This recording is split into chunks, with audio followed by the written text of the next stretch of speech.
Welcome back to TrueHost Academy. Today I'm going to show you how to uninstall your WordPress website from cPanel. Whether you're starting fresh or switching platforms, this process is quick and easy. Let's get started. First, log into your cPanel account. You can usually find this link in your hosting provider's dashboard. Once you're logged in, scroll down to the Files section and click on File Manager. In File Manager, navigate to the directory where WordPress is installed. This is usually in the public_HTML folder. Now select all the WordPress files and folders. Right-click and choose Delete. Confirm the deletion. Next, we need to remove the database associated with your WordPress site. Go back to the main cPanel dashboard and look for MeSkill databases. Here you'll see a list of databases. Identify the one used for your WordPress installation.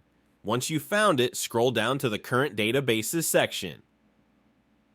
Click Delete next to the database name and confirm the action. Don't forget to remove the database user as well. Scroll down to the Add User to Database section and find the user linked to your WordPress database. Click Delete User and confirm. Finally, go back to File Manager and double check that all WordPress files and the database have been removed. This ensures a clean uninstall. And that's it. You've successfully uninstalled WordPress from your cPanel. If you found this video helpful, please give it a thumbs up and subscribe for more tutorials. If you have any questions, drop them in the comments below. Thanks for watching.